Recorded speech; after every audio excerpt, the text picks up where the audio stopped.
Good evening and welcome. We are so excited you are here. My name is Naftali Cope, and I'm one of the directors of our homeschool co-op, the Convivium, Shakespeare's play, Twelfth Night. And I'm just so excited that you all are here to support our students and our actors as they perform for you. So a few opening things I want to say first, some housekeeping issues. So restrooms. The ladies' restrooms, if you go out these doors, they're to the right or the left. Gentlemen, if you go out these doors, they're to the left, but around the corner. Does this make sense? Also, we are live streaming this, so it is not necessary to record, and we do ask that you silence your cell phones, and please do not have your flash out, and definitely, don't be this person, because then the people behind you can't see. You can do the shoulder thing or the aisle thing, but not this thing. Thank you. There is a little gold box that looks like a present you may have noticed when you walked in the foyer, and that is for if you would like to support our co-op and you'd like to make a donation, that's where you could leave it before you leave. It's not necessary. It is much appreciated. There will be a brief intermission, which will be announced. And I just want to welcome you to the play Twelfth Night. And I want to invite you to enter into the spirit of this is not a Broadway production. The spirit of this play is like your kids were reading Shakespeare, and they got all these old clothes out of the attic, and they came down and they're performing it for you in your kitchen or your living room. That is the spirit in which we want to enter into this as the audience. A few acknowledgments. First, we want to thank Faith Family Life Center for letting us use their facility. It's so generous of them. I'd really like to thank my dad, Ed Kern, who came all the way from Colorado just to run sound. Could we give him a round of applause?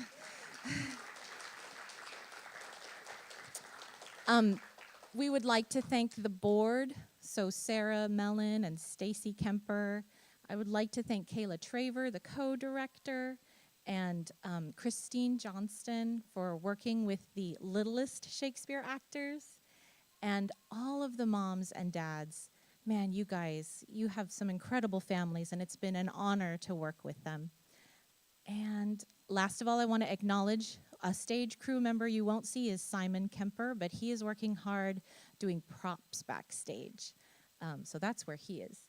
And now, I would like to introduce the first part of our program for the evening, where we have our youngest actors coming out to do a recitation selection from A Midsummer's Night's Dream.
It is such a delight to get to see our youngest actors growing in their skills. We appreciate them so much. And we are very excited for the next portion of our performance. And so, tonight, we invite you to imagine yourselves at the height of the Renaissance era in the coastal land of Illyria, where the Duke Orsino broods over his unrequited love for the beautiful Olivia. Meanwhile, out at sea, a mighty storm leads to a shipwreck in which twins Viola and Sebastian are separated, each believing the other is dead. To protect her virtue, Viola poses as a young man called Cesario, and she's hired as a servant to the Duke. But her job asks more of her than she bargained for when Duke Orsino sends her to woo the Lady Olivia on his behalf. Viola becomes involved in a love triangle when Olivia, believing Viola is a boy, falls for her as Cesario. In the meantime, Viola herself has fallen head over heels for Duke Orsino. Meanwhile, at Lady Olivia's estate, Olivia's cousin, Sir Toby Belch, has brought a foolish knight, Sir Andrew Aguecheek, to be Olivia's suitor. When Toby, Andrew, and their friends are chastised for their drinking and partying by Olivia's dour servant Malvolio, they hatch a plot to take revenge by tricking him into making a fool of himself in order to win Olivia's favor. We now invite you to sit back and relax as we unfold this tale of mistaken identities, confusion, and maybe even love. Without further ado, please enjoy our Convivium homeschool production of William Shakespeare's Twelfth Night.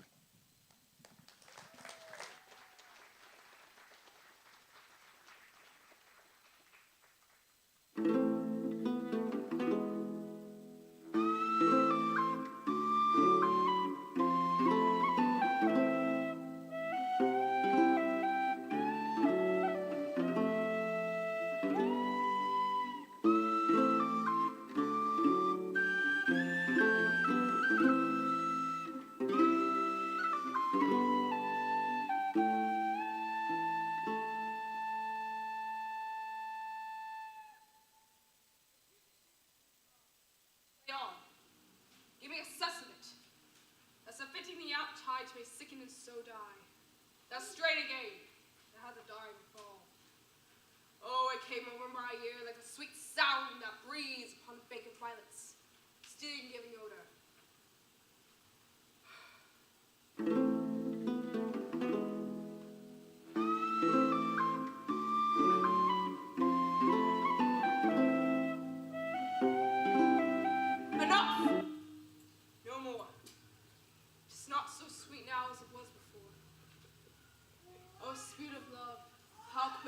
Art thou, that notwithstanding that capacity, receiveth as a seed, not enters there, of what validity and pitch sower, but falls into abatement and no price, even in mint.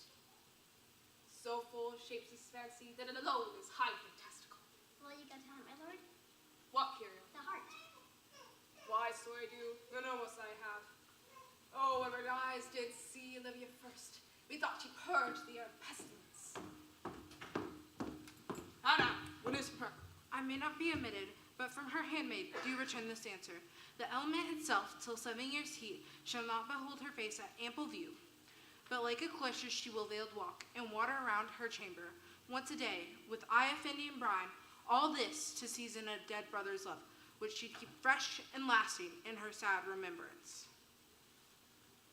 Oh, she that hath the heart of that fine frame, to parry the step to love but to a brother. How she loved, when the rich gold shaft hath killed all flocks of perfections else, that lived in her and filled her sweet perfections with one self king. Away before me, sweet beds of flowers, love thoughts lie rich, and canopied with bowers.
brother he is in Elysium, perchance he is not drowned. What think you, sailors? It is perchance that you yourself were saved. Oh, my poor brother, and so perchance may he be. True, madame, and to comfort yourself perchance, assure yourself, after our ship did split, and you and those poor numbers saved with you, hung on our driving boat, I saw your brother, most provident in peril, bind himself to a strong mast that lived upon the sea, and like Arion in the dolphin's back, hold acquaintance with the waves so long as I could see. For saying so, there's gold. Mine own escape unfolded to my hope, whereto thy speech serves for authority, the like of it. Knowest thou this country? I, for well I was bred and born not 3 hours' travel from this very place. Who governs here? A noble duke, in nature as in name. What is his name? Orsino. Orsino. I have heard my father name him. He was a bachelor then. Aye, and is so now, or was so very late. For but a month ago I went from hence, 'twas fresh and murmur, he did seek the love of fair Olivia. What's she? A virtuous maid, the daughter of a count, who died some 12 months since, leaving her in the protection of his son, her brother, who shortly also died, for whose dear love they say she hath adjured the company and sight of men. Oh, that I served that lady, and might not be admitted to the world till I had made my own occasion mellow what my state is. That were hard to compass, for she will admit no kind of suit, no, not the duke's. There is a fair behavior in thee, captain. Conceal me what I am, and be my aid for such disguise as haply shall become the form of my intent. Thou shalt present me as a eunuch to him. It may be worth thy pains, for I can sing and speak to him in many sorts of music that will make me very worth his service. And what you'll have to time I will commit. Only shape thou thy silence to my wits. Be you his eunuch, and your mute I'll be. When my tongue blabs, let mine eyes not see. I thank thee. Lead me on.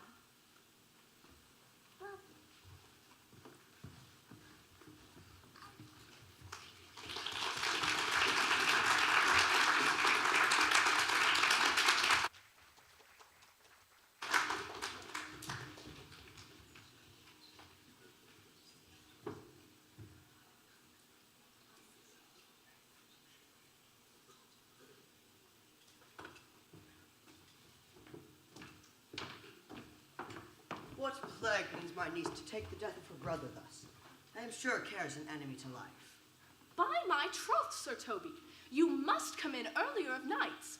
Your cousin, my lady, takes great exceptions in your ill hours. Let her accept before accepted. Aye, but you must confine yourself within the modest limits of order. Confine? I'll confine myself no finer than I am. These clothes be good enough to drink in, so be these boots too. And they be not, let them hang themselves by their own straps. That quaffing and drinking will undo you. I heard my lady talk of it yesterday, and of a foolish knight you brought in one night here to be her wooer. Who? Sir Andrew Agucheek? Aye, he. Why, he's as tall a man as any's in Illyria. What's that to the purpose? Why, he has 3,000 ducats a year. Aye, but you have a year in all these ducats. He's a very fool and a prodigal. Fie that you'll say so. Plays all the viol de gamboys and speaks 3 or 4 languages, word for word, without a book. He hath almost natural, for besides that he's a fool, he's a great quarreller, and but that he hath the gift of a coward, to allay the gust he hath in quarrelling. 'Tis thought among the prudent he would quickly have the gift of a grave. They add, moreover, he's drunk nightly in your company. With drinking helps to my niece. I'll drink to her as long as there's a passage in my throat and drink in Illyria. What wench? Castiglione Vogo, for here comes Sir Andrew Agueface. Sir Toby Belch! How now, Sir Toby Belch? Sweet Sir Andrew. And bless you. Bless you. And you too, sir. Cost, Sir Andrew, cost. What's that? My niece's chamberlain. Good mistress accost. I desire better acquaintance. My name is Mary, sir. Good mistress Mary accost. You mistake, knight. Accost is front her, board her, woo her, assail her. By my troth, I would not undertake her in this company. Is that the meaning of accost? Fare you well, gentlemen. And thou let part, Sir Andrew, that thou mightst never draw sword again. And thou part, so mistress, I would I might never draw sword again. Fair lady, do you think you have fools in hand? I have not you by the hand, sir. Marry, but you shall have. And here's my hand. It's dry, sir. Why, I think so. I'm not such an ass, but I can keep my hands dry. But what's your jest? A dry jest, sir. Are you full of them? I have them at my fingers' ends. Mary, now I let go your hand. I am barren.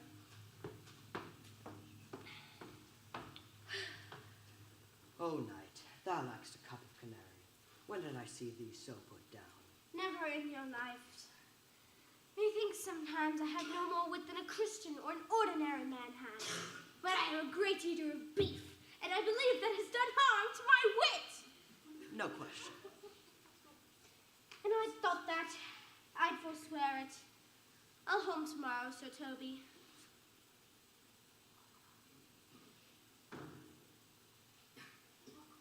Pourquoi, my dear knight? What is pourquoi?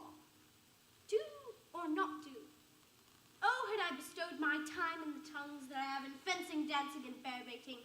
Oh, had I but followed the arts. Then thou hadst an excellent head of hair. Why, would that have mended my hair? No question, for thou seest it would not curl by nature. But it becomes me well enough, does it not? Excellent. It hangs like flax on a distaff. Oh, home tomorrow, Sir Toby. Your niece will not be seen. The Count himself here hard by woos her. She'll know not the Count. She'll not match above her degree, neither in years, nor state, nor wit. Tut, there's life in it, man. I'll stay a month longer. I am a fellow of the strangest mind in the world. I delight in masks and revels sometimes, all together. Wherefore are these things hid? Wherefore have these gifts occurred before him? I did think, by the excellent constitution of thy leg, that it was formed under the star of a galliard. Aye, 'tis strong, and does indifferent well in a dun-coloured stock. Shall we set about some revels? What shall we do else? Were we not born under Taurus? Taurus? Its sides and heart. No. It is legs and thighs. Let me see the caper.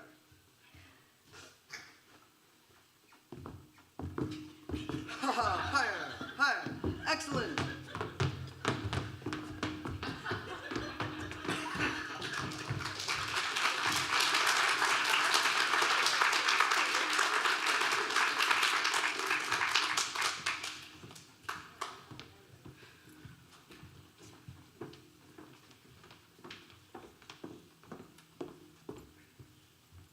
If the Duke continues these favors towards you, Cesario, you are much like to be advanced. He hath known you but 3 days, and already you are no stranger. Guard.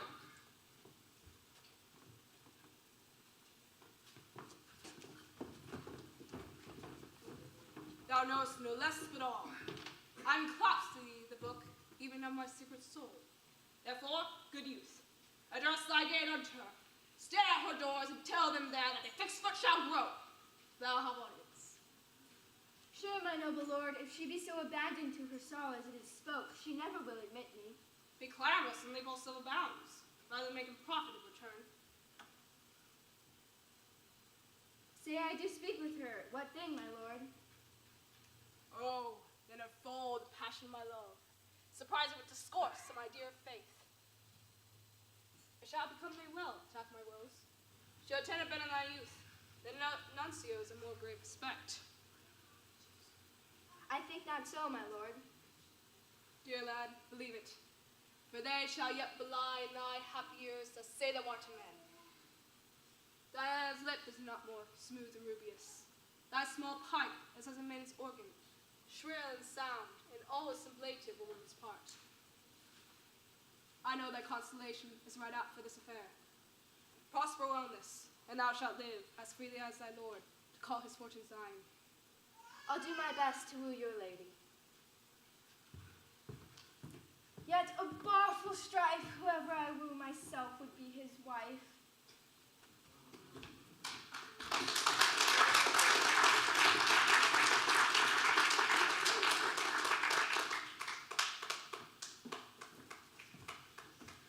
Nay, is it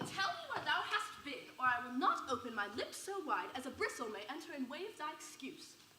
My lady will hang thee for thy absence. Let her hang me. He that is well hanged in this world needs to fear no colors. Yet you will be hanged for being so long absent, or be turned away. Is that not as good as hanging to you? Many a good hanging prevents a bad marriage, and for turning away, let summer bear it out. If Sir Toby would leave drinking, thou wert as witty a piece of Eve's flesh as any in Illyria. Peace, you rogue.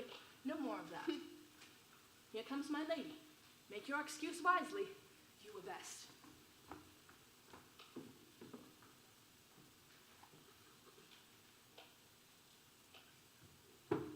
God bless thee, lady. Take the fool away! Do you not hear, fellows? Take away the lady. Go to, you're a dry fool. I'll know more of you. Besides, you grow dishonest. 2 faults, Madonna, that drinking good counsel will amend. The lady bade take away the fool. Therefore, I say again, take her away. Sir, I beg him to take away you.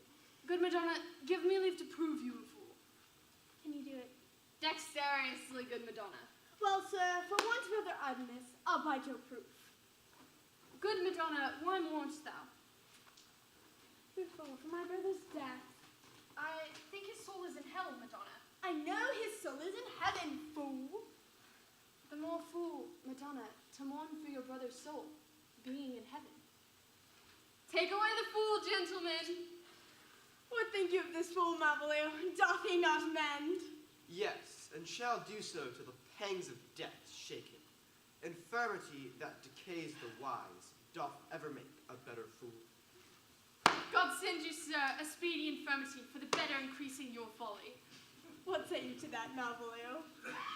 I marvel your ladyship takes delight in such a barren rascal. Unless you laugh and minister occasion to him, he is gagged. Oh, you are sick of self-love, Malvolio. There is no slander in an allowed fool, though he do nothing but rail. Now Mercury endue thee with leasing, for thou speakest well of fools.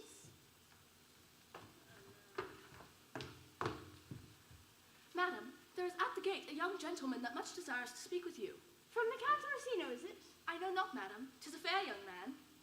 But my people hold him in delay. Sir Toby, madam, your kinsman. Fetch him off, I pray you. He speaks nothing but madman. Fly on him. Go you, Malvolio. If it be a suit from the Count, I am sick or not at home. What you will to dismiss it. Now you see, sir, how your fooling grows old and people dislike it. Thou hast spoke first, Madonna, as if thy eldest son should be a fool, whose skull Jove doth cram with brains, for here he comes. One of thy kin has a most weak pia mater. By mine honor, half drunk. What's he at the gate, cousin? A gentleman. A gentleman. What gentleman? 'Tis a gentleman here. A plague on this peggle herring. How now, sot? Good Sir Toby. Cousin, how came you so early by this lethargy? Lettery? I defy lettery. There's one at the gate. I'm merry. What is he? Let him be the devil, and he will be. I care not. Give me faith, I say. Well, it's all one. Go now and seek the crowner and let him sit on my cause. For he's in the 3rd degree of drink. He's drowned. Go look after him.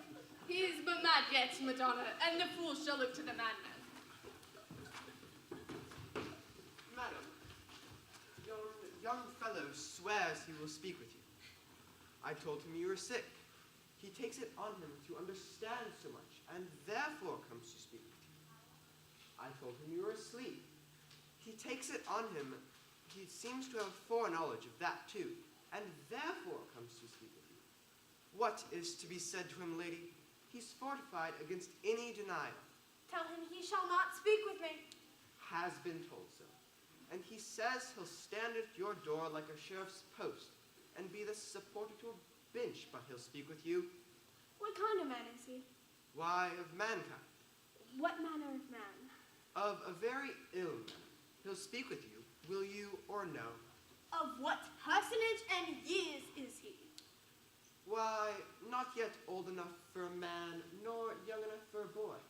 It is with him in standing watch between boy and man.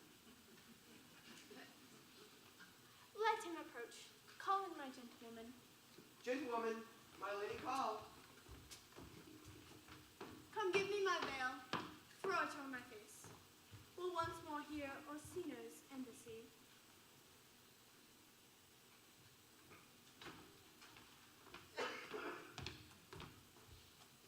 The honorable lady of the house, which is she? Speak to me, I shall answer for her. Your will? Most radiant, exquisite, and unmatchable beauty. I pray thee, tell me if this be the lady of the house, for I never saw her. I would be loath to cast away my speech, for besides that it is excellently well penned, I have taken great pains to con it. Whence came you, sir? I can say little more than I have studied, and that question's out of my part.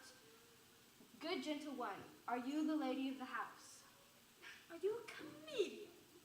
No, my profound heart, and yet by the very fangs of malice I swear I am not that I play. Are you the lady of the house? If I do not usurp myself, I am. I will on with my speech in your praise, then show you the heart of my message. Come to what is important in it. I forgive you the praise. Alas, I took great pains to study it, and 'tis poetical. The more light to be feigned, I pray you keep it in.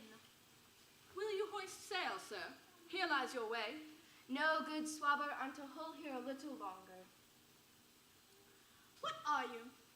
What would you? What I am and what I would are as secret as maidenhead. To your ears, divinity, to any others, profanation. Give us the place alone. We shall hear this divinity. Now, sir, what is your text?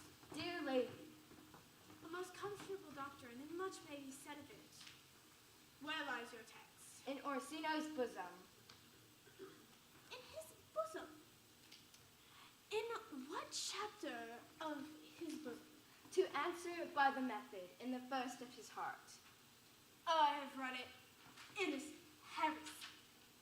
Have you no more to say? Good madam, let me see your face. Have you any commission from your lord to negotiate with my face? You are now out of your text. And yet we shall draw the curtain and show you the picture.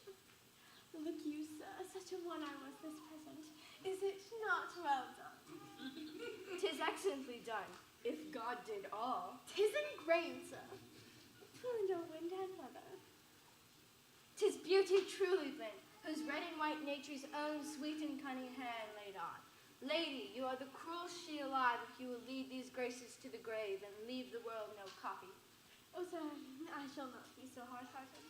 I shall give out diverse scourges, and every utensil and particle shall be labeled and inventoried to my will. As 2 lips indifferent red, 2 gray eyes with lids to them, 1 neck, and 1 chin, and so forth. Were you sent hither to praise me? I see what you are. You are too proud. But if you are the devil, you are fair. My master loves you dearly. Oh, such love could be but recompense, though you were crowned the non-paralleled beauty. How does he love me? With adorations, fertile tears, groans that thunder love, sighs of fire. Your lord does know my mind. I cannot love him. He may have taken his answer long ago. If I did love you in my master's flame, and your denial I would find no sense, I would not understand it. Why, what would you? Make me a willow cabinet at your gate, and call upon my soul within the house. Write loyal cantons of your condemned love, and sing them loud even in the dead of night. Hollow your name to the reverberant hills, and make the babbling gossip of air and earth cry out, Olivia! Oh, you should not rest between the elements of air and earth, but you should pity me. You might do much. What is your parentage? Above my fortune, yet my state is well. I am Get to it. I cannot help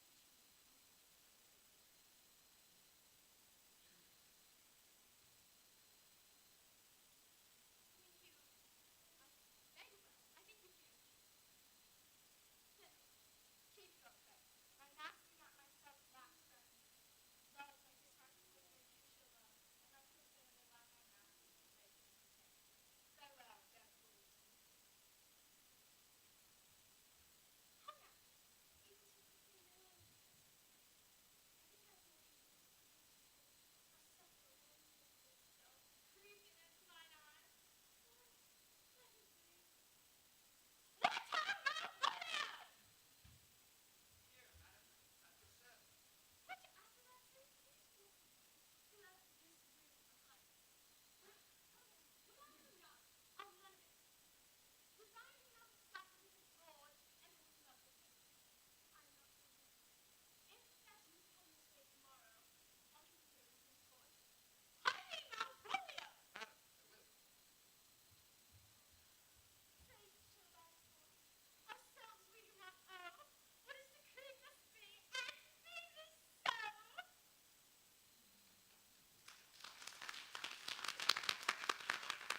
not stay longer. Let me know of you whither you are bound.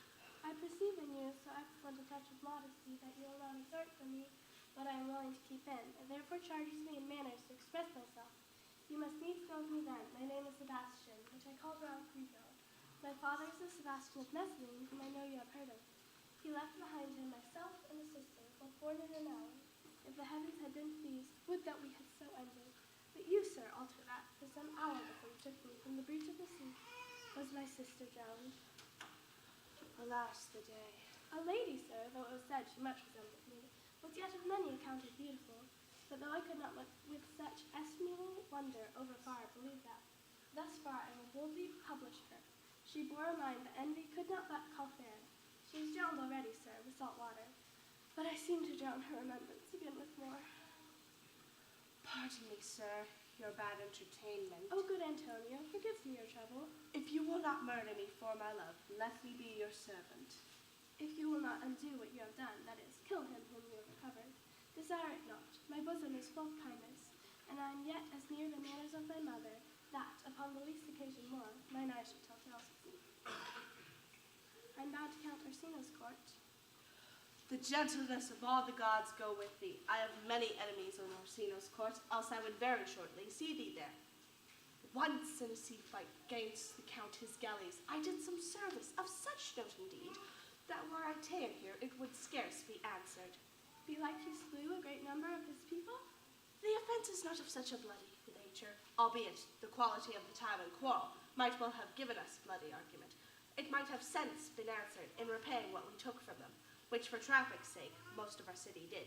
Only myself stood out, for which if I be lapsed in this place, I shall pay dear. Do not then walk to open. It doth not fit me. Hold, sir, here is my purse. In the south suburbs, at the Elephant is best to lodge. I will bespeak our diet, while as you beguile time with viewing of the town. There you shall have me. Why, your purse. Haply your eyes shall light upon some toy that you desire to purchase, and your store. I think it is not for idle markets, sir. I'll be your purse bearer and leave you for an hour. To the Elephant. I do remember.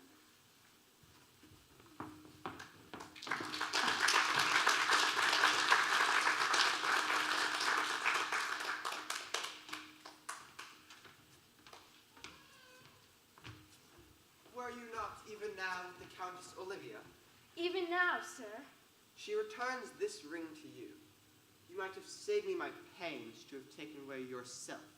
She adds, moreover, that you should put your lord into a desperate assurance that she will none of it. And, one thing more, be you never so hearty as to come again in his affairs, unless it be to report your lord's taking of this. Receive it so. If it be worth stooping for, there it lies in thine eye. If not, be it his that finds it. I left no ring with her. What means this lady? Fortune forbid my outside have not charmed her.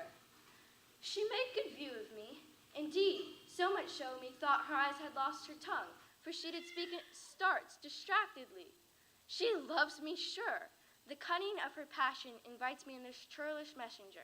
None of my lord's rings. Why, he sent her none. I am the man. If this be so, as 'tis poor lady, she would better love a dream. Disguise, I see thou art a wickedness. How will this fadge? My master loves her dearly, and I, poor monster, fond as much on him, and she, mistaken, seems to dote on me.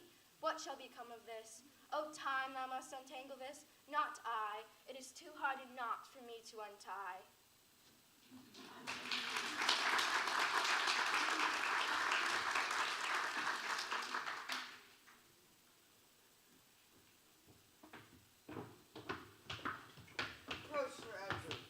Not to be abed after midnight is to be up betimes, and to Luculo Sagari, thou knowest that... Nay, by my troth, I know not, but I know to be up late is to be up late.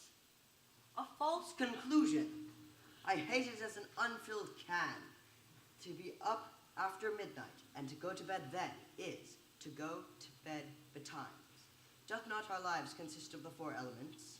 Faith, so they say, but I think it consists of eating and drinking. Thou art a scholar.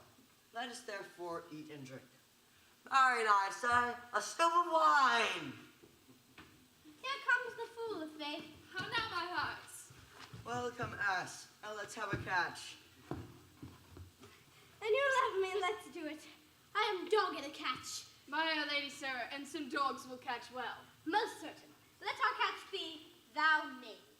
Hold thy peace, thou knave knight.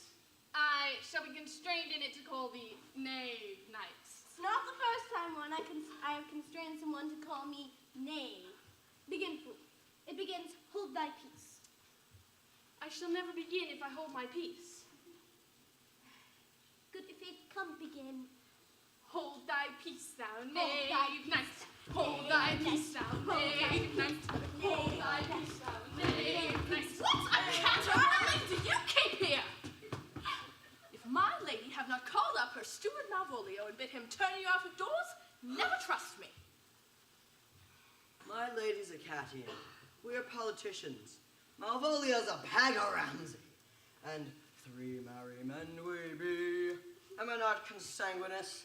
Man of blood, Dilly Valley, lady, there dwelt a man in Babylon, lady, lady. Beshrew me, the knight's an admirable fooling. He does it well enough if he be disposed. So do I, too. He does it with better grace, but I do it more natural. For the 12th day of December, My true love gave to me 5 golden rings! My master, are you mad? Or what are you? Do you make an alehouse my lady's house? Is there no respect of place, persons, nor time in you? we did keep time, sir, in our catches. Snack up. Sir Toby, I must be round with you. My lady bade me tell you that, though she harbors you as her kinsman, she is nothing allied to your disorders. If you can separate yourself and your misdemeanors, you're welcome to the house. If not, and it please you to take leave of her, she is very willing to bid you farewell. Go, sir. Rub your chain with crumbs. Stip of mine, Maria. Mistress Mary, if you prize my lady's favor at anything more than contempt, do not give means for this uncivil rule. She shall know it by this hand. Go shake your ears! Sweet Sir Toby, be patient for tonight. Since the youth of the Count's was today with my lady, she has been much out of quiet. As for Monsieur Malvolio, let me alone with him. If I do not gull him into a nayword and make him a common recreation, do not think I am wit enough to lie straight in my bed. I know I can do it. Possess us, possess us. Tell us something of him. An affectionate ass that calls state without book and utters it by great swaths, the best persuaded of himself, so crammed, as he thinks, with excellencies, that it is his grounds of faith that all that look on him love him, and it is on that vice in him that my revenge will find notable cause to work. What wilt thou do? I will drop in his way some obscure epistles of love, wherein, by the color of his beard, the manner of his gait, expression of his eye, forehead, and complexion, he shall find himself most feelingly personated. I can write very like my lady. We can hardly make distinctions of our hands. Excellent. I smell a device. He shall think that by the letters that thou wilt drop, that they come from my niece, and that she's in love with him. My purpose is indeed a horse of that color. And your horse now would make him an ass. Ass, I doubt not. Oh, 'twill be admirable. Sport royal, I warrant you. I will plant you two, and let the fool make a third. Well, he shall find the letter. Observe his construction of it. For this night, to bed, and dream of the event. Farewell.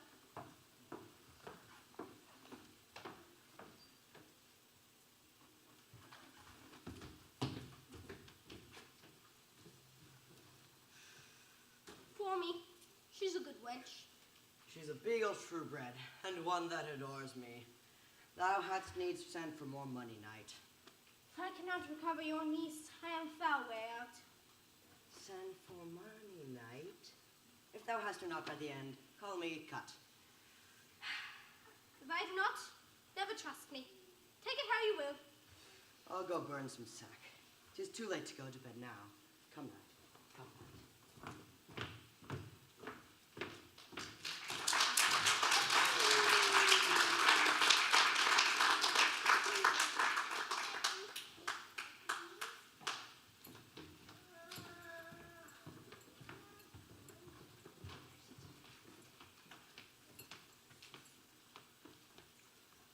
Give me some music now, good Cesario. For that piece of song, that old and antique song we heard last night. You think it did relieve my passion much more than my dares and recollected terms of these most brisk and giddy-paced times. Come but one verse. He is not here, so please your lordship, that should sing it. Who was it? Best day the jester, my lord, a fool that Lady Olivia's father took great delight in. He's about the house. Seek him out. Come hither, boy. If thou shalt love and the sweet pains of it remember me, such as I am, all true lovers are, unsteady and skittish, in all motions else, save in the constant image of the creature that is beloved. My life upon it, young though thou art, thine eye hath stayed upon some favorite that it loves, hath it not, boy? A little, by your favor, What kind of woman is it? of your complexion. She is not worth thee, then. What years he think? About your years, my lord. Too old, by heaven! Let thy love be younger than thyself, or thy affection cannot hold the bent. For women are as roses, whose fair flower, being once displayed, doth fall that very hour. And so they are, alas that they're so, to die to themselves, even when they to perfection grow. Oh, fellow, come the song we had last night. Are you ready, sir? I pray thee, sing. Come away, death, and in sad cypress let me be laid. Fly away, breath, I am slain by a fair, cruel maid. My shroud of white stuck all with you.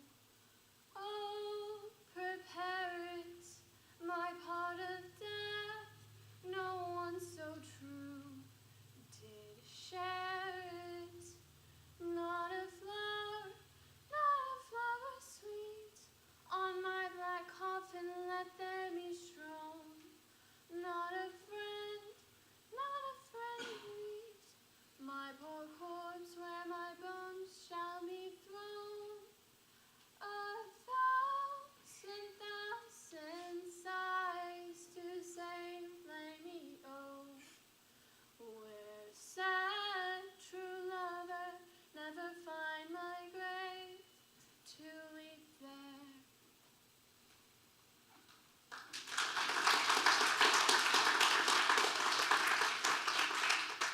It is for thy pains.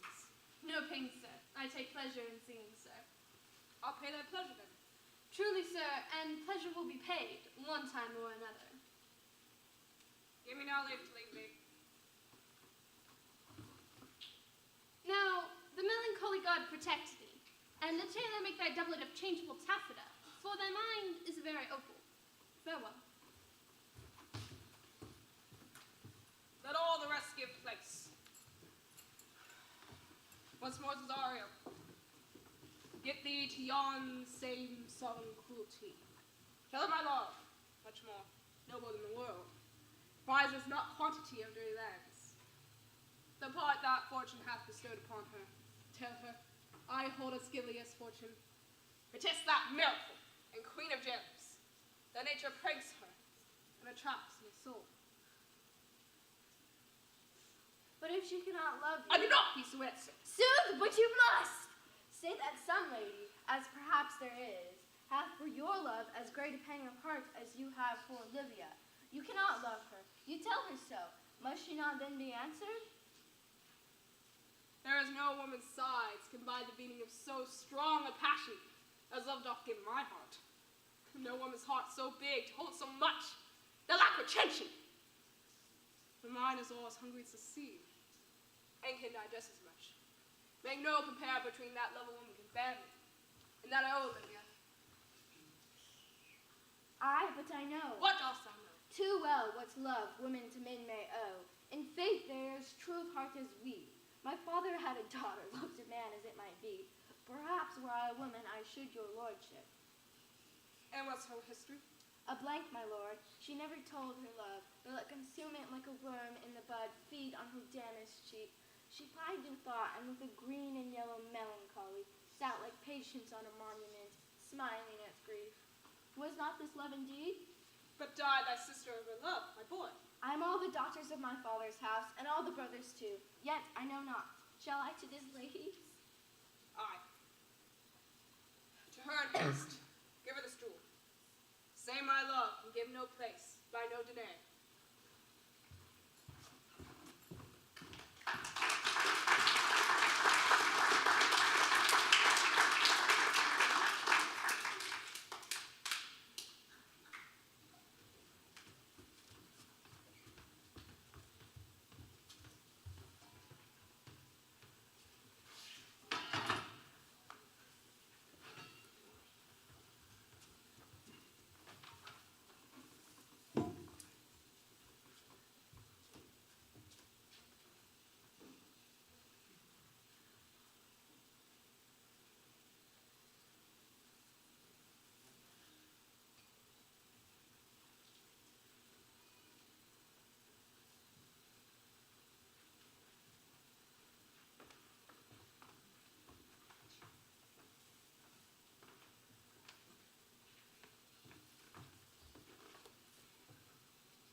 Long way, Signor Fabian.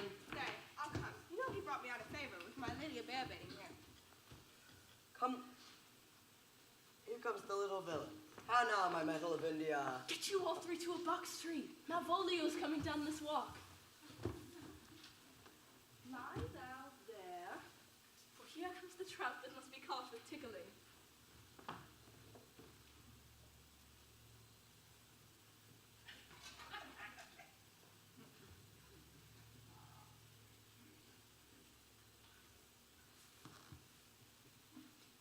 Tis but fortune, all is fortune.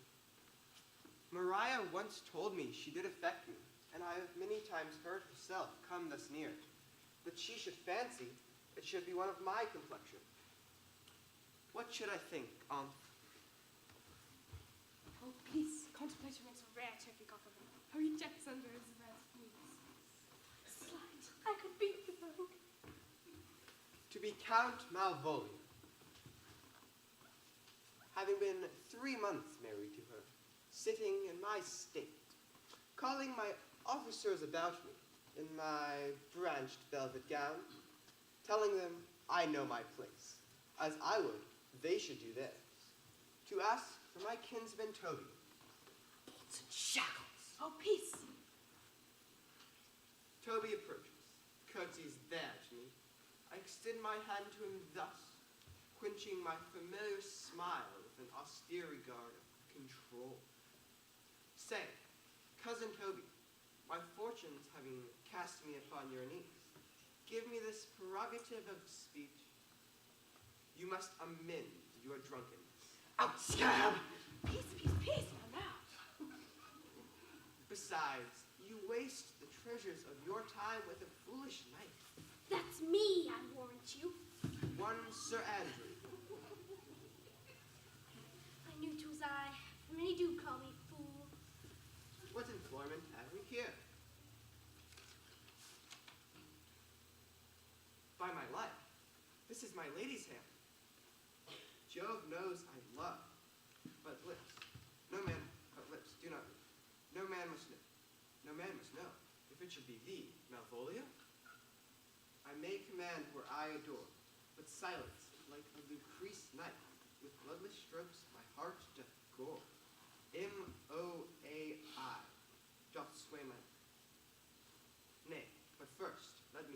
Let me see. I may command where I adore. Why, she may command me. I serve her. She is my lady. M-O-A-I. Moi? Every one of these letters are in my name. If this fall into thy hand, revolve.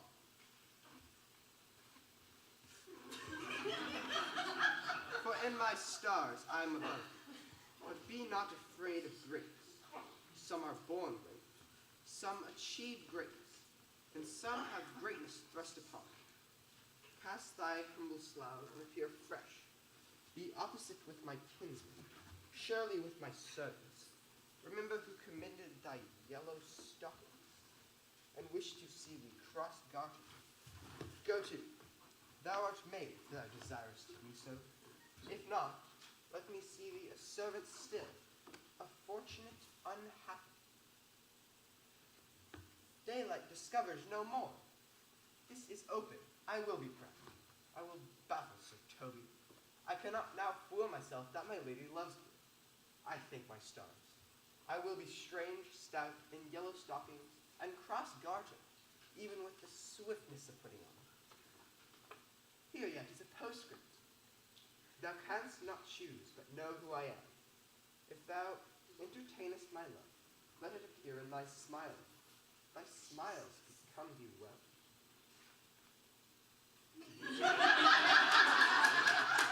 I will smile. I will do everything that thou wilt have me.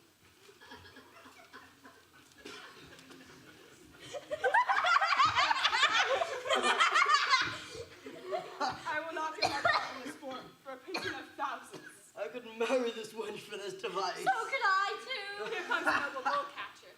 You will then see the fruits of the sport. Mark his first approach before my lady. He will appear to her in yellow stockings. 'Tis a color she abhors. And cross-gartered, a fashion she detests. And he will smile upon her, which will now be so unsuitable to her disposition that it cannot but turn him into a notable contempt. If you will see it, follow me. To the gates of Tartar, thou most excellent devil of wit. I'll read one, too.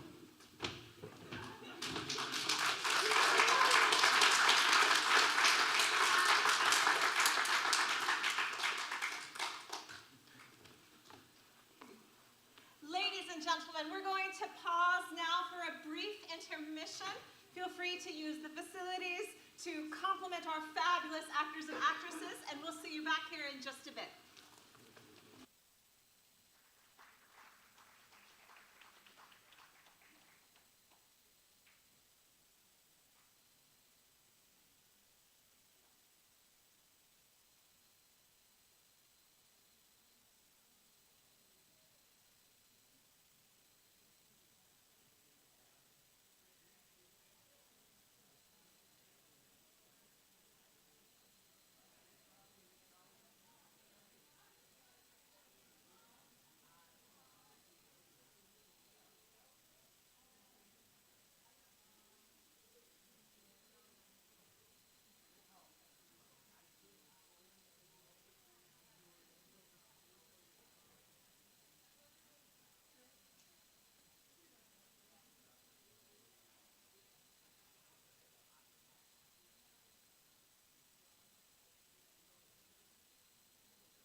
Ladies and gentlemen, this is a 2-minute warning. We will resume our play in just a couple of minutes. So as you're winding down, go ahead and find your way back to your seats.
Well, welcome back, ladies and gentlemen.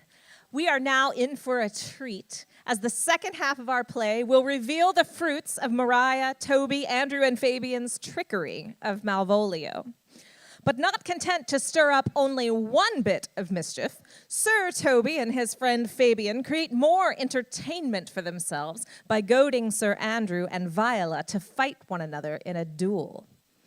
Meanwhile, this half of our play will also see some shocking revelations as Viola's brother Sebastian and his friend Antonio make their way into Illyria. But will Sebastian's appearance be enough to set all of this confusion to rights? Will Olivia realize that Cesario is really Viola? And will Duke Orsino realize that the love he's been looking for has been right in front of him all along? We'll find the answers to these questions and more as we conclude our production of Shakespeare's Twelfth Night.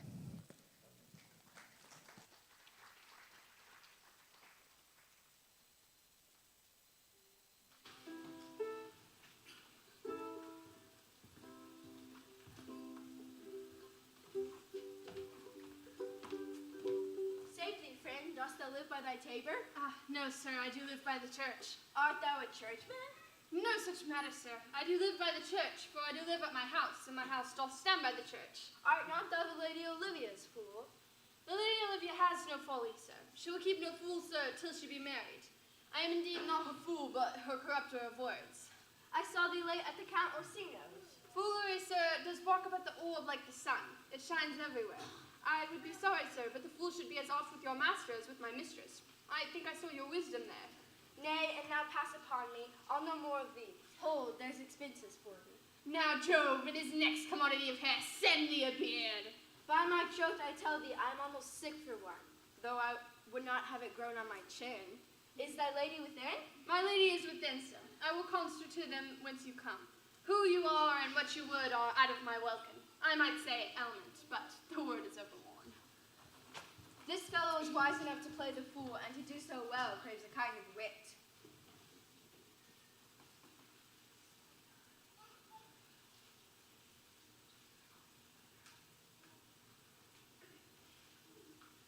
Most excellent, accomplished lady, the heavens rain odors on you. Give me your hand, sir. I, madam, and most humble service. What is your name? Cesario is your servant's name, fair princess. My servant, your servant, the Count Orsino youth. And he is yours, and his needs be yours. Your servant's servant is your servant, madam. On him I think not on him, but were his thoughts were blanks, then filled with me. I come to wet your gentle thoughts on his behalf. I pray you never speak again of him. But would you rather undertake another suit? I'd rather hear you solicit that than music from the spheres. Dear lady, Give me, beseech you. I did send, after our last enchantment here, a ring in chase of you. So did I abuse myself, my servant. I fear me, you, what might you think? Have you not set mine honor at the stake and baited it with all the unruffled thoughts that tyrannous heart can think? To one of you receiving enough is shown, so let me hear you speak. I pity you. At a degree to love. No, not degrees, which is vulgar proof that very oft we pity our enemies. Why then, methinks 'tis time to smile again. Be not afraid, good youth, I will not have you. Yet, when wit and youth have come to harvest, your wife is like to reap a proper man. There lies your way, to west. Then westward ho, grace and good disposition attend thy ladyship. Feel nothing, madam, to my lord by me? Stay, I prithee. Tell me what thou thinkst of me. That you do think you are not what you are.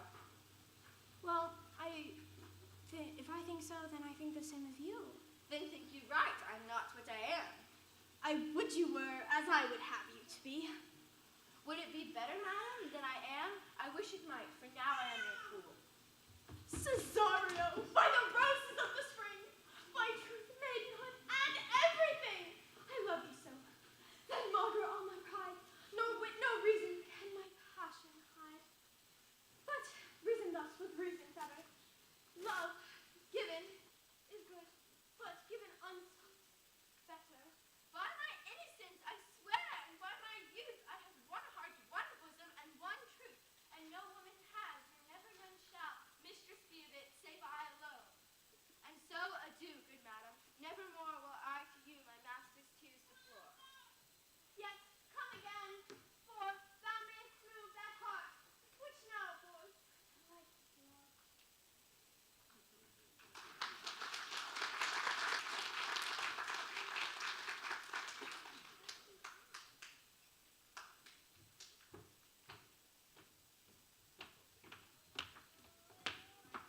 No, Faith, will not stand joke longer. Thy reason, dear madam, give thy reason. You must needs yield your reason, Sir Andrew. Mary, I saw your niece do more favors upon the Count's servant than she ever bestowed upon me. She did show favor to you, only to exasperate you. Fire in your heart is brimstone in your liver. Do now sentinel of my lady's will you will hang like an icicle on our Dutch coast, unless you do redeem by some lovable attempt, either of valor or policy. Must be valor. The policy I hate. Why then, build me thy fortunes upon the basis of valor. Challenge me, the count's youth, to fight with him. There's no way but this, Sir Andrew. Will either of you bear me a challenge to him? Go, right hand, martial hand, cursed and breach. Go.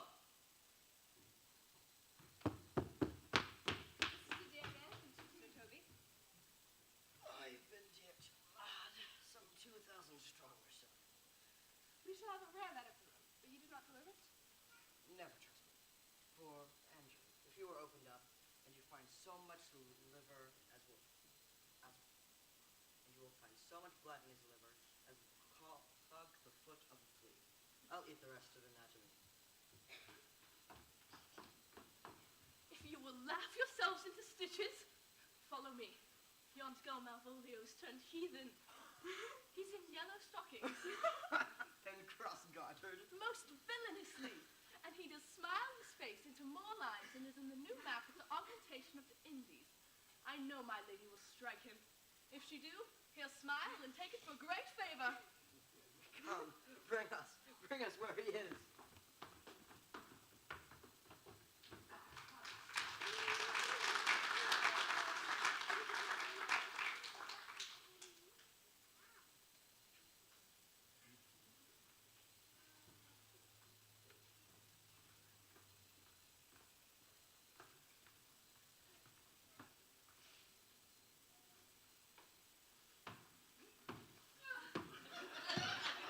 How now, Malvolio?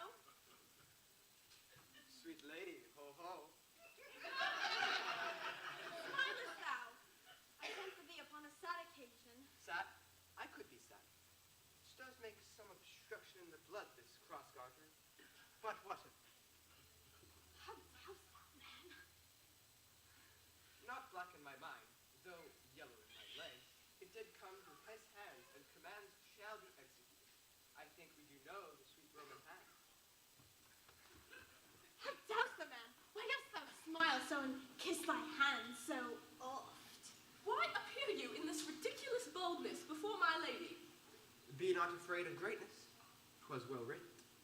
What meanest thou by that, Malvolio? Some are born great, Huh? some achieve greatness, What sayest thou? and some have greatness thrust upon them. Heaven restore thee! Remember who commended thy yellow stockings, Thy yellow stockings. and wished to see thee cross-gartered? Cross-gartered? If not, let me see thee servant still. Why, this is very insolent madness!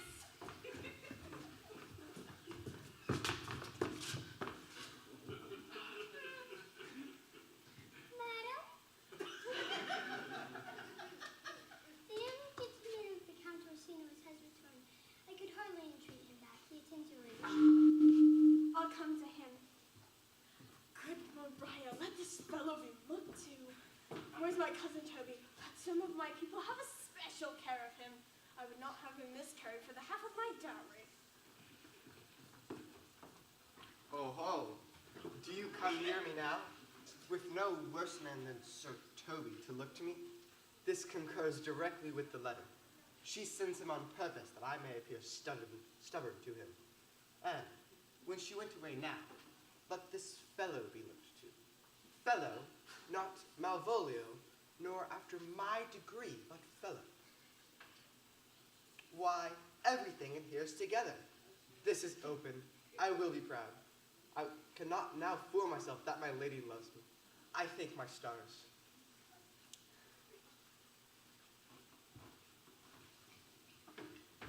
Which way is he?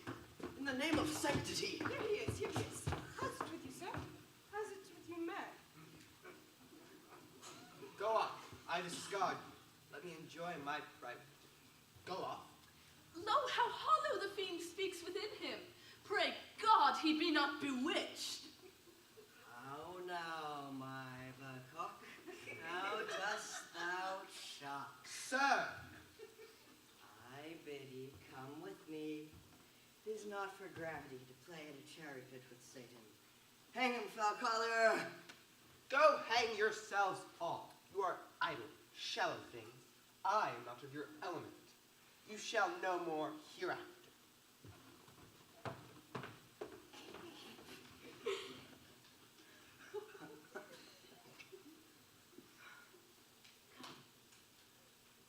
Come, we'll have him in a dark room and bound.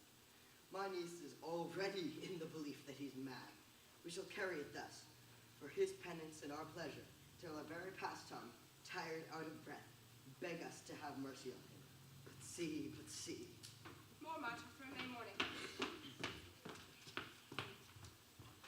That's the challenge. Read it. I want you those vinegar and pepper in it. Give me.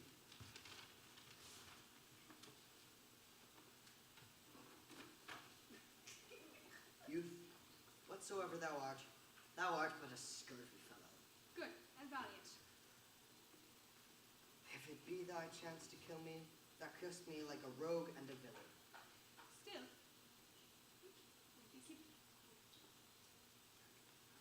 Still. Oh, good and valiant.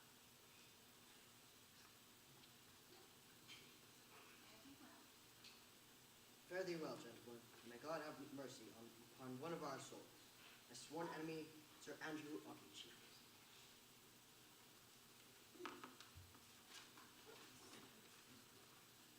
If this letter move him not, his legs cannot. I'll give it to him. You may have some very fit occasion for it. He is now in some commerce with my lady, and will by and by depart. Go, sir. Scout before him at the orchard's end. First and brief. Go. Nay, let me alone for swearing.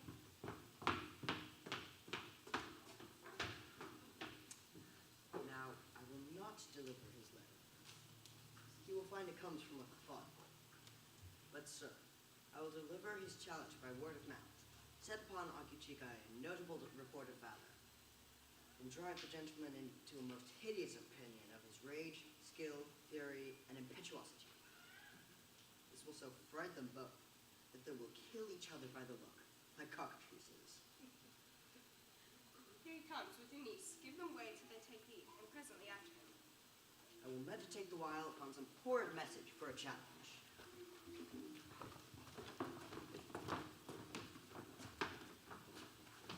Here, wear this jewel for me. 'Tis thy picture. Refuse it not, it hath no tongue to vex you. What will you ask of me that I'll deny? That honor's sake may upon asking give. Nothing but this, your true love for my master. How can I give to him which I have already given to you? I will acquit you. Well, I fare thee well. For a thing like thee might bear my soul to hell.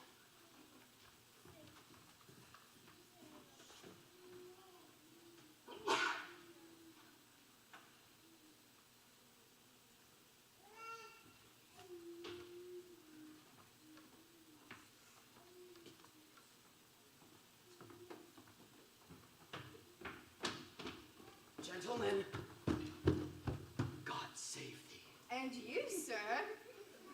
That defense thou hast, betake thee to it. What the nature of the wrongs are thou hast done him, I know not. But thy interceptor, full of despot, bloody of the hunter, awaits thee at the orchard's end. You mistake, sir. I am sure that no man hath any quarrel with me. My remembrance is very free and clear of any image of offense done to any man. You'll find it otherwise, I assure you. For your opposite hath in him what youth, skill, fury, and rage can furnish a man withal. Pray you, sir, what is he? He is a knight dubbed with unhatched rapier and uncopied consideration. But he is a devil in a private brawl. I beseech you, give me this courteous office as to know of the knight what my offense to him might be. It is something of my negligence, nothing of my purpose. I will do so. Signor Fabian, stay you by this gentleman until my return. Pray, sir, do you know of this matter? I know the knight is incensed against you, even to a mortal avoidance, but nothing of the circumstance more. I beseech you, what manner of man is he? He is indeed, sir, the most skillful, the most bloody, and the most fatal officer you can find in all parts of the earth. Will you walk towards him? I'll make your peace with him. If I can. I will be much bound to you for it. I'm one that had rather go with Sir Priest than Sir Knight.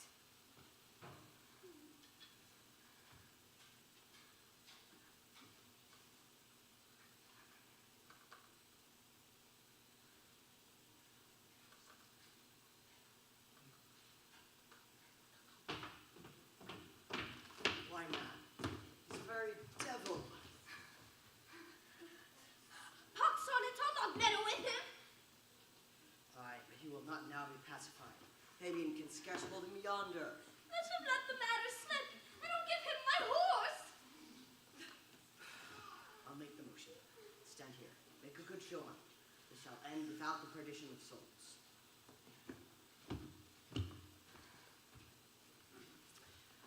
persuaded him that the youth's a devil, and I have his horse to take up the quarrel. He is horribly concealed of her, with petulant prowess of her barrow and seals. There's no remedy. The gentleman will have one bout with you, but he protests that he will not hurt you. Pray God defend me. Give ground if you see him furious. There's no remedy. The gentleman will have one bout with you, but he promises, as he is a gentleman and a soldier, that he will not hurt you. Pray God he keep his oath. I assure you 'tis against my will.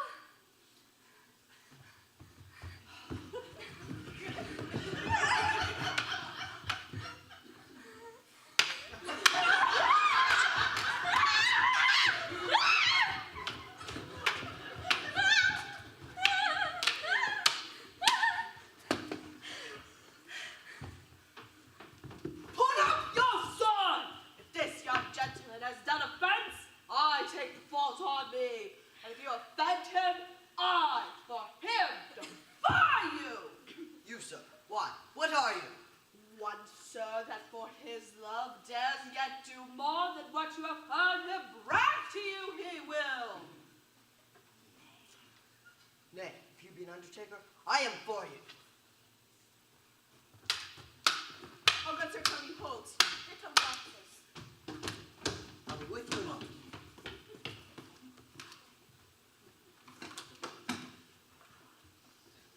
This is the man! To thy office! Antonio, I arrest thee at the suit of Count Orsino. You do mistake me, sir.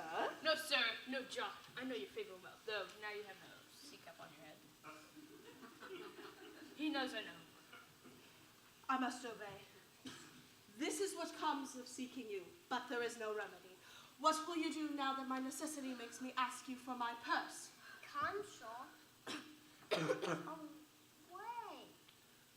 I must entreat of you some of that money. What money, sir? For the fair kindness you showed me here, and part being prompted by your present trouble, out of my lean and low ability, I'll lend you something. Will you deny me now? Do not tempt my misery, unless it make me so unsound a man as to upbraid you with all those kindnesses that I have dealt you. I know of none, nor know I you by voice or any feature. Consul, I pray you go. Let me speak a little.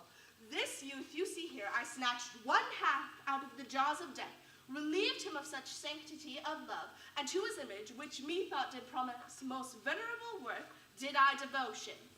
The time goes by. Wait, the time goes by. Away. But oh, how vile and idle proves this God! Thou hast Sebastian done good feature shame. The man goes mad. Come. Lead me on. He named Sebastian.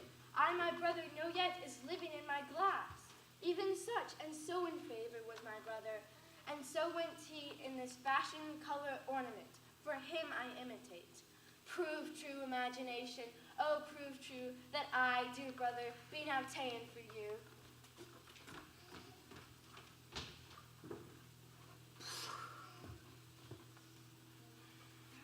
A very dishonest paltry boy, and more a coward than a hare. His dishonesty appears in leaving his friend here.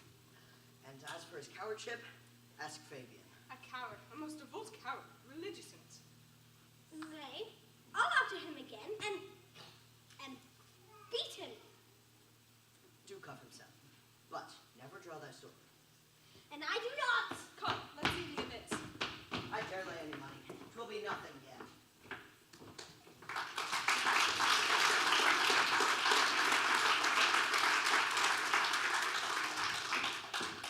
Will you make me believe that I am not sent for you? Go to, thou art a foolish fellow. Let me be clear of thee. No, I do not know you, nor I am not sent by my lady to bid you come speak with her. Nor your name is not Master Cesario, nor this is not my nose neither. Nothing that is so is so. I prithee, foolish Greek, depart from me. Here's money for thee, but if thou tarry longer, I will give thee worse payment. By my troth, thou hast an open hand. These wise men that give fools money get themselves a good report after 14 years' purchase.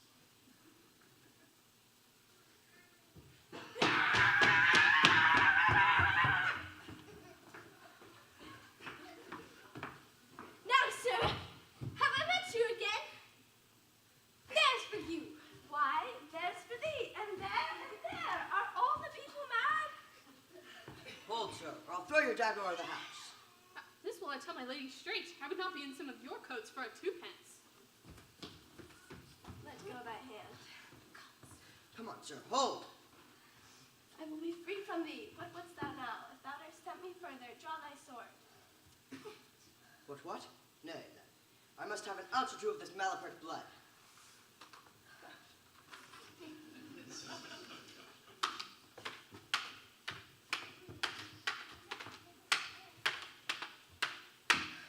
Hold, Sir Toby!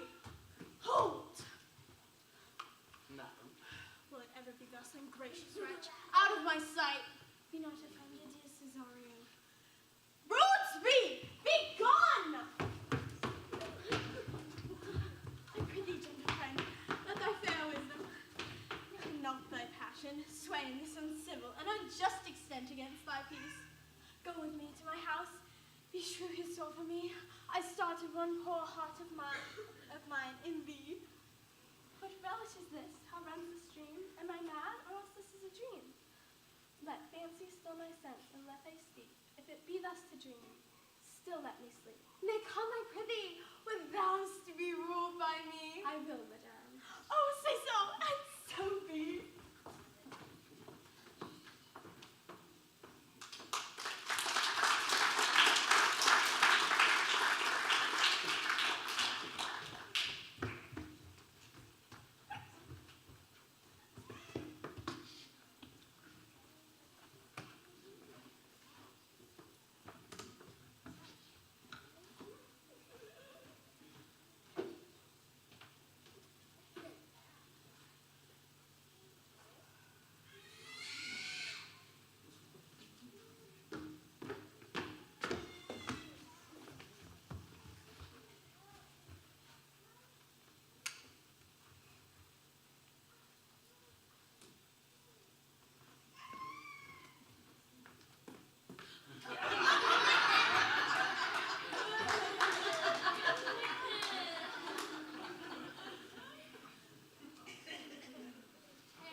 Fool, I say. Who calls, huh?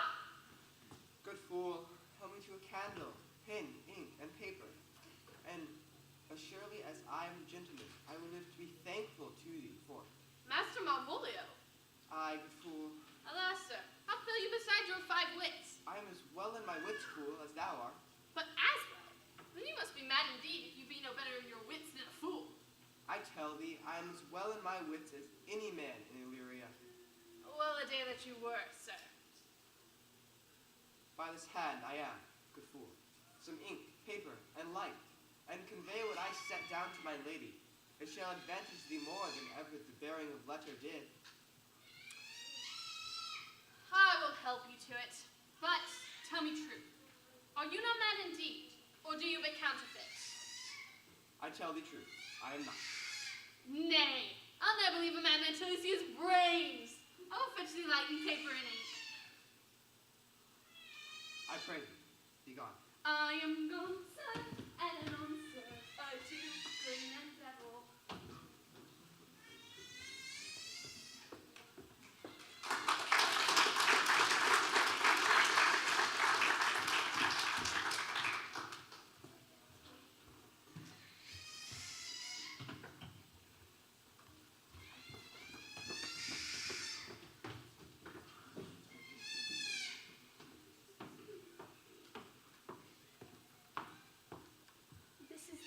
That is the glorious sun. This is the pearl she gave to me. I do feel it and see it. And though 'tis wonder that enwraps me thus, 'tis not madness. Where's Antonio then? I could not find him at the elephant. His counsel now would do me golden service, for I'm ready to mistrust thine eyes and mingle my reason. That persuades me to any other trust, for that I'm mad, or else the lady's mad. Yet if 'twere so, she could not sway her house, command her followers, and take and give back orders in the dispatch with such a smooth, discreet, and stable bearing, as I perceive she does. There's something in it that is deceivable. Yet here the lady comes. Lay not this haste of mine. If you mean well, go with me and with this holy man into the chantry by.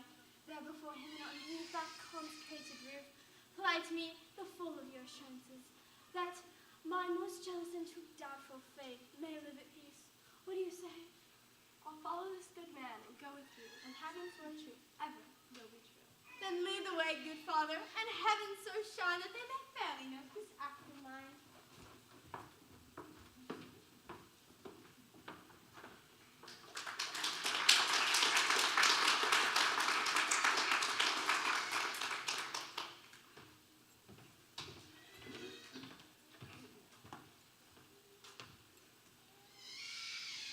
Here comes the man, sir, that did rescue me.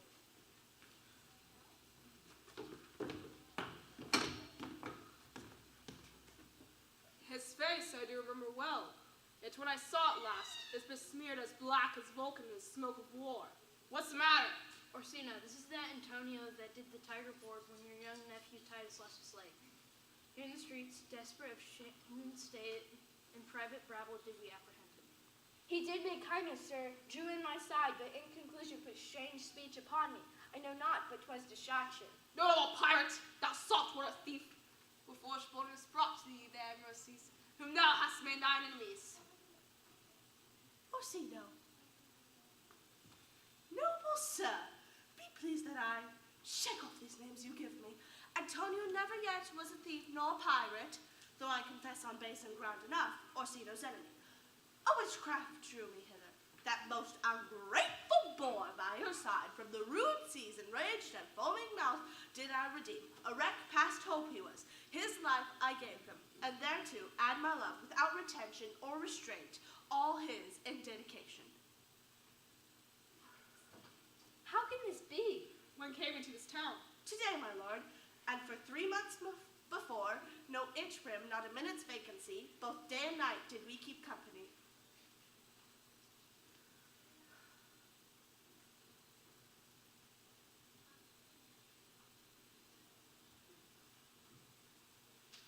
Here comes the Countess. No heaven walks on earth.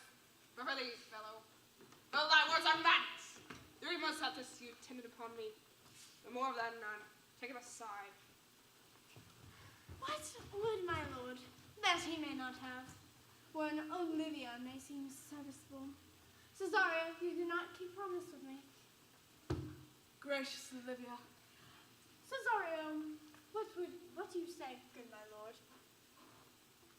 My lord would speak. My duty hushes me.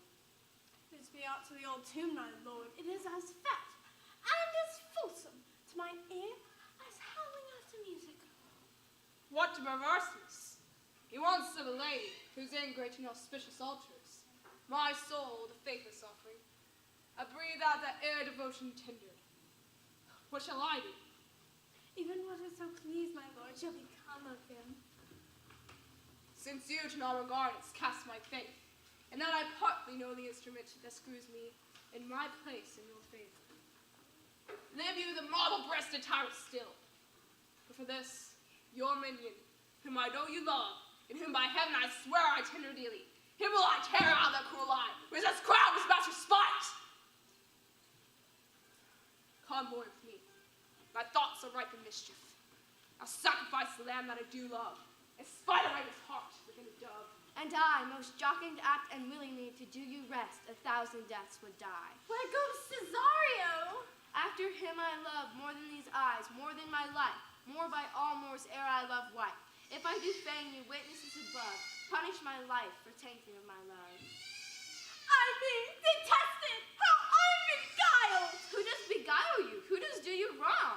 Hast thou forgot thyself? Is it so long? Call forth the Holy Father. Come away!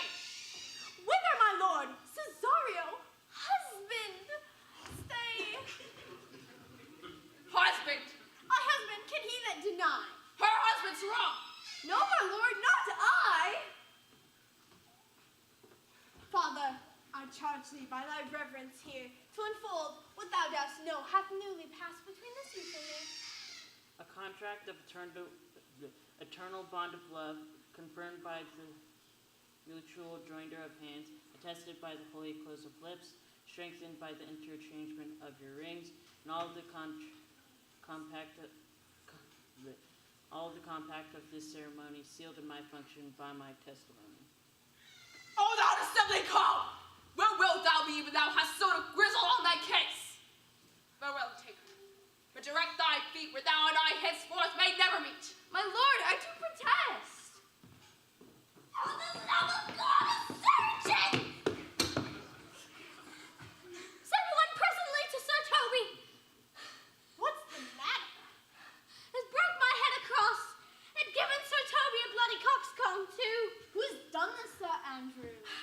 The Count's gentleman, one Cesario. We took him for a coward, but he's the very devil incarnate. My gentleman Cesario. On the life wings! There he is! You broke my head for nothing, and for that I did. I was set upon to do it by Sir Toby.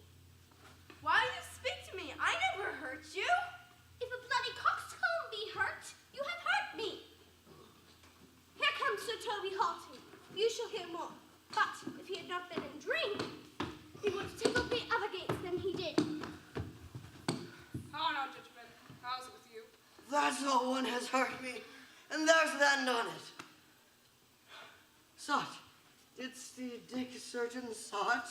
Oh, he's drunk, Sir Toby, an hour gone. His eyes were set at 8 in the morning.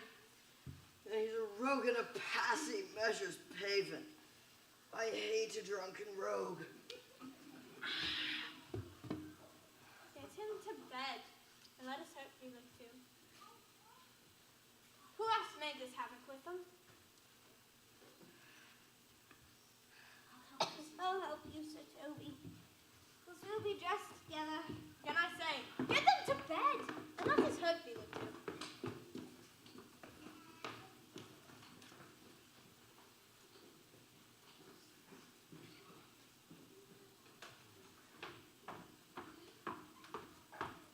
I'm sorry, madame, I have hurt your kinsman, but had it been the brother of my blood, I could have done no less with wit and safety. One voice, one habit, one face, and two persons. A natural perspective. That is and is not.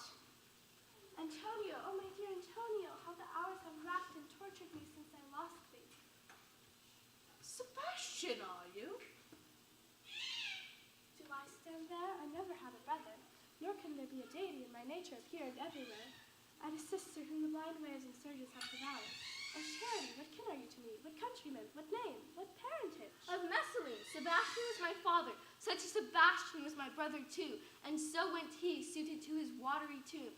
If spirits can assume both form and shape, you come to fright us. Were you a woman, as the rest falls even, I should my tears that fall upon your cheek and say, thrice welcome, John Viola. If nothing lets to make us happy both but this, my masculine usurped attire, do not embrace me till such circumstance of time, place, fortune. Do go here and jump that I am Viola, and to confirm I'll lead you to a master in this town, where lie my maiden weeds, by whose gentle help I was preserved to serve this noble count. So comes it, lady, you have been mistook, but nature and biased you in that. You would have been contracted to a maid, nor are you therein, by my life deceived. You are contracted to both a maid and man. Be not amazed. Right noble is his blood. If this be so, yet the glass seems true. I have shared in this most happy wreck. Boy, thou hast said 1,000 times to me, that never shows love a woman like to me. And all those sayings I will overswear, and all those swearings keep. Give me thy hand, and let me see thee in thy woman's weeds. The captain that did bring me first on shore hath my maid's garments. He, upon some action, is now in durance at Malvolio's suit, a gentleman and follower of thy ladies. Fetch Malvolio hither, and yet, alas, now I remember me. They say, he's much distract. How does he, sirrah? As well as the man in his case may do, has here writ a letter to you. Open it and read it. Look then to be well edified, when the fool delivers the madman. By the Lord, madam! Art thou mad? No, madam, I do but read madness, and your ladyship will have it as it ought to be. You must allow vox. Read it, you, sirrah. By the Lord, madame, you wrong me, and the world shall know that you put me into darkness and given your drunken cousin rule over me. Have I, the benefit of my senses, as well as your ladyship, on my own letter that induces me to the semblance I put on it. Think of me as you please. I leave my duty a little unthought, and speak out of my injury. The malady use my body. Did he write this? Aye, madam. This savor's not much of a distraction. See him delivered, Fabian. Bring him hither.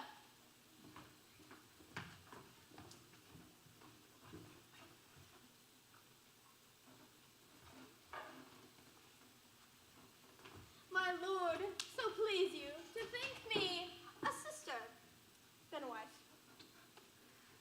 Madame, I most apt embrace your offer.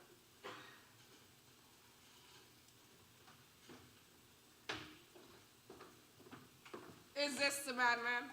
Yes, the same. How now, Malvolio? Madam, you have done me wrong, notorious wrong. Have I, Malvolio? No. Lady, you have. I pray you, peruse this letter. You must not now deny it is in your hand.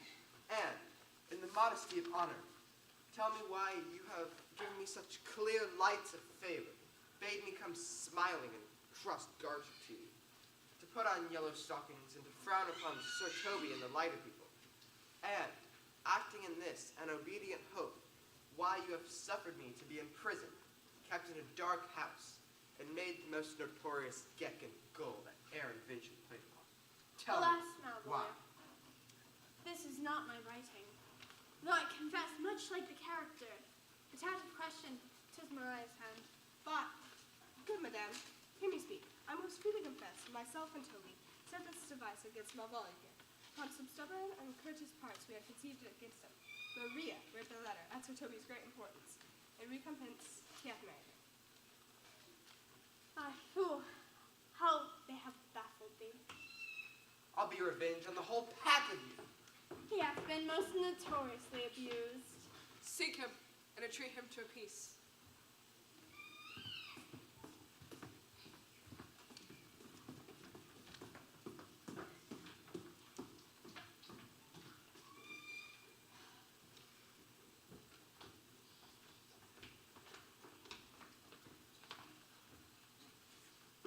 Your master quits you, and since you call me master for so long, here's my hand.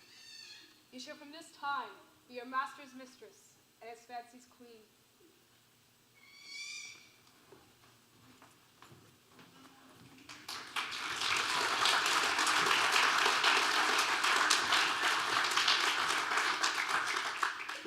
When that I was and a little tiny boy, hey ho, the wind and the rain, a foolish thing was but a toy, for the rain it raineth every day. But when I came to man's estate, with hey ho, the wind and the rain, gates, knaves, and thieves, men shut their gate, for the rain it raineth every day. But when I came alas to wive, with hey ho, the wind and the rain, by swaggering could I never thrive, for the rain it raineth every day. But when I came unto my beds, with hey ho, the wind and the rain, with toss pots still had drunken heads, for the rain it raineth every day. A great while ago the world begun, with hey ho, the wind and the rain. But that's all one, our play is done, and we'll strive to please you every day.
amazing director, Miss Natalie.